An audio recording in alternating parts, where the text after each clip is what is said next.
Hindi ba triangularis o vertical? Yung remember sa bio 102, the gill area of your fish? Yes. Di ba operculum yun? Oo. Sorry, wala akong anak na nanonood ng Atlantic. So, now, you get to see it, you have a depression here. So that is your for your eyeball, your orbit. So in front of the maroon, everything here na is your pars orbitalis. So again, this is your opercularis, triangularis, orbitalis. Your opercularis plus triangularis is equal to your Broca's area. Nasa manual yon. Don't excuse me, po. Your Broca's area is your motor speech area. Nasa manual yon. So baka nung sabihin nyo dagdag. Okay? Swak so far? Okay, now. Balikan natin ang lateral fissure. So ito, di ba? So everything below your lateral fissure becomes your temporal lobe. So like your frontal lobe, your temporal lobe will have 3 gyri, which would mean you have 2 sulci. Siyempre sira na to.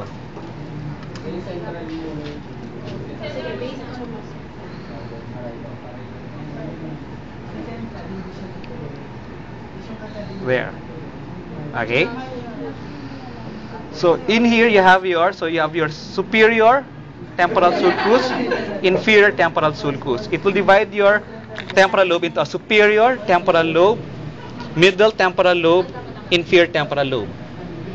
So same parang yung frontal lobe natin.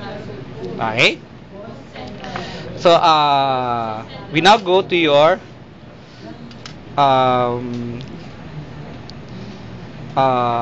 central sulcus ulit. So, di ba ito si central sulcus? So, kung ito si central sulcus, meron kayong gyrus sa likod nun. Ito, si white. Anong tawag sa kanya?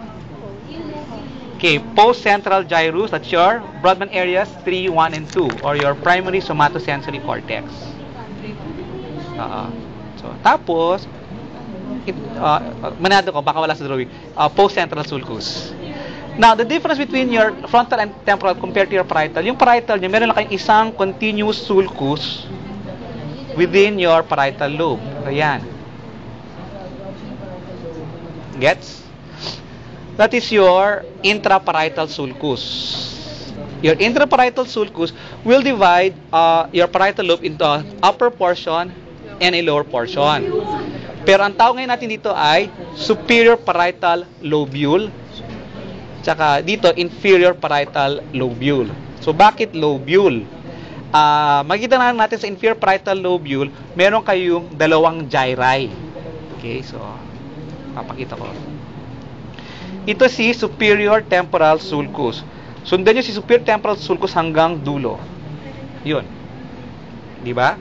So, mapapansin nyo na merong brain matter around it. Di ba? Iikot. So, itong pink, siya si angular gyrus. Brodmann area 39. Okay. Sundan nyo rin si lateral fissure. So, hindi maganda, pero in front of it here will be your supramarginal gyrus. Brodmann area 40. Red. Okay. So, you will notice, so sa ilalim na, so sa inferior parietal lobule nyo, meron kayong dalawang gyri. Kaya tinawag lobule. Kasi dito, kaya naman tinawag na gyrus, kasi ito naman, part lang tinawag, hindi naman gyrus eh. Okay? Now, we'll talk now from the medial surface. Okay? Ito ulit, si central sulcus. Diba? Gaya na sinabi ko, ito si marginal sulcus. So, question, ano tong green?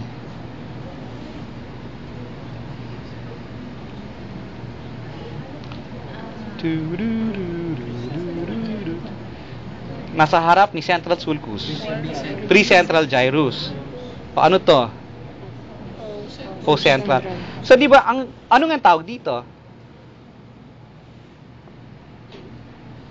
Di ba? So, ngayon tawag, kasi, di ba, i-assume natin ito, pre, i-assume natin ito, post. Pero dahil yung central sulcus hindi dire-diretso doon, di ba? Ang tawag natin dito ay paracentral lobule. Di ba? Around the center. So, it's a lobule again, because again, you have two gyri, pre and post-central gyri. So, and then here is your superior frontal gyrus again. Okay, so far? So again, this is your marginal sulcus. Now, take note, hindi ko pa tinuro sa inyo ang occipital lobe. Di ba?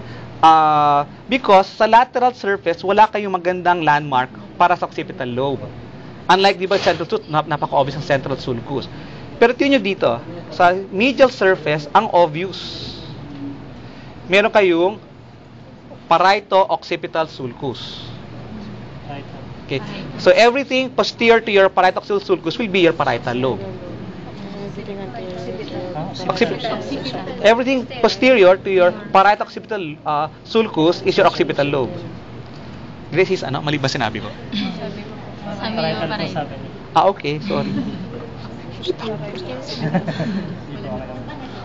Di ba? Ha?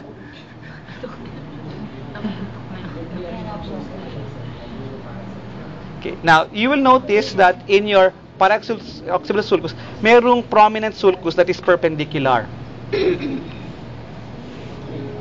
Di ba? That is your calcarine sulcus. Naturo ko bang calcarine doon sa kabila? So this is your calcarine sulcus. Okay.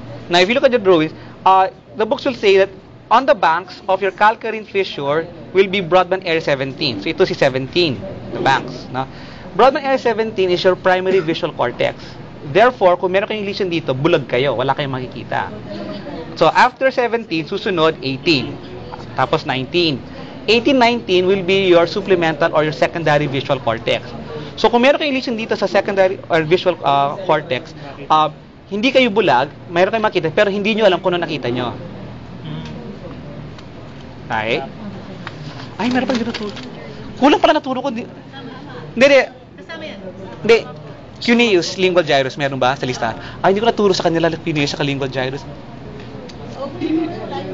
CJ, wala sa listahan si Cuneus. RC. Did I teach you guys Cuneus sa lingual gyrus? Cuneus. Lingual. So yung maroon lingual, yung green Cuneus. Okay? So, yung dulo occipital pole kasi same concept eh. So, 17, 18, 19. So, parang bullseye lang. Okay? So, again, balikan natin. Ito si marginal sulcus. Ito si parieto-occipital sulcus. Actually, the space here is your, so the structure here is your precuneus. So, precuneus, cuneus, lingual gyrus. Okay?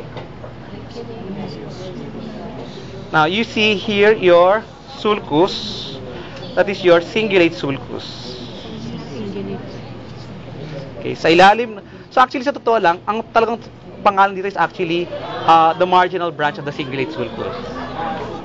Pero 'di ba dahil sa short yung inyong 1 minute lang per station. Cingulate. Marginal sulcus na. Happy na ako doon. Diba? Madali lang kausapin. So, below the cingulate sulcus will be your cingulate gyrus. Below your cingulate gyrus, so ito, is your callosal sulcus. Okay, below your callosal sulcus will be your corpus callosum. Your corpus callosum will have 4 parts. Okay, itong sa ilalim, rostrum. Yung itong dulo kung saan nag-bend, genu, di ba? Genuflex. So, genu.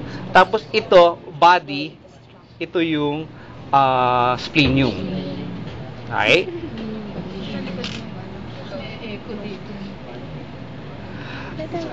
Okay, ngayon, ito si cingulate gyrus. Sundan nyo, dito magiging manipis. Diba? Yung pagkanipis, yan si isthmus of the cingulate gyrus. Sa ilalim, dito, magiging malapad na ulit. The red is now your parahippocampal gyrus. Okay? And then you have a sulcus adjacent to it, medial to it. Di ba? That sulcus is your hippocampal sulcus. You will notice that your parahippocampal gyrus will turn around your hippocampal sulcus, forming a bump. That is your uncus. Okay? Now, lateral to your parahippocampal gyrus, which is this thing here, so the new set of pins, the pink pin will be your collateral sulcus.